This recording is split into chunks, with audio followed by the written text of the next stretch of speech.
I Paris, umurwa mukuru w'Ubufaransa, abashoferi b'imodoka za taxi bibumbiye mu ishyirahamwe ryitwa Taxi du Coeur kuwa gatandatu bazengurutse impande zose z'umujyi bari kumwe n'abakoranabushake bagenda batanga amafunguro ku bantu batagira aho baba bazwi nk'aba homeless mu cyongereza cyangwa sans abri mu gifaransa. Ni ubwa gatanu babikoze. Avec les repas, on va les accompagner avec sac de uretse couchage. kubaha ibiryo, tubaha ibikoresho by'isuku, amahema, ibyo kuryamaho n'imyenda yo kwambara ishyushye mu bihe nk'ibi by'ubukonje. Uyu nk'umwe mu bayobozi b'iri shyirahamwe yavuze ko amasaha abiri bakoresheje ari ikimenyetso cy'uko umubare w'abantu batagira aho baba ugenda wiyongera. Umwimukira ukomoka muri Ethiopia yagaragaje ibyishimo yatewe no kuba yaramenye ko Taxi du Coeur ibaho. J'ai trouvé le taxi de Coeur à la rue.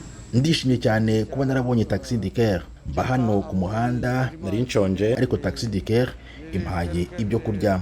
Murakoze cyane.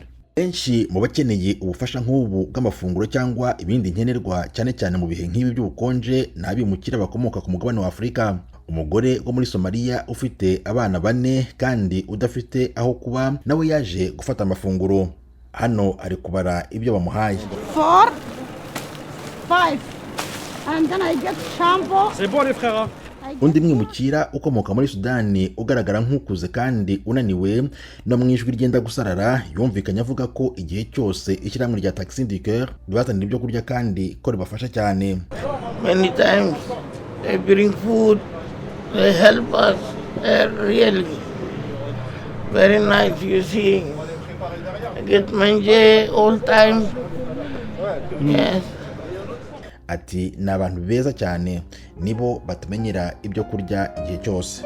Usama w'imyaka 16 y'amavuko ukomoka muri Tunisia amaze imyaka 2 aba ku muhanda wo mu mujyi wa Paris. Nawe yumvikanye avuga ko iyo bwije baza gufata ibiryo hano mu gitondo bakaza gufata ikawa.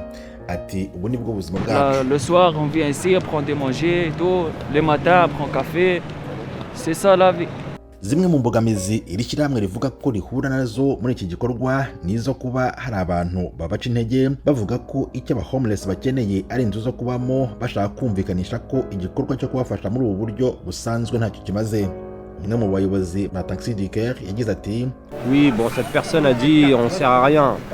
Sur le fait qu'ils disent que les personnes qui sont à la rue, vaut mieux les aider avec un appartement, oui. Hari umugabo watubwiye ko ibi dukora nta mumaro ahubwo ko icyo aba homeless bakeneye ari amazu yo kubamo. Ntiyego ibyo nibyo ariko mu buryo urebe ko ntabikora. Ibyo nge nshoboye gukora ni ukubagaburira no kubaha ibindi bakeneye hano ku muhanda. Nizera ko umuntu wese wagira ikintu gito akora byatuma dushobora gufasha abantu benshi. Tim Harris Shimwe, Ijwi ry'Amerika.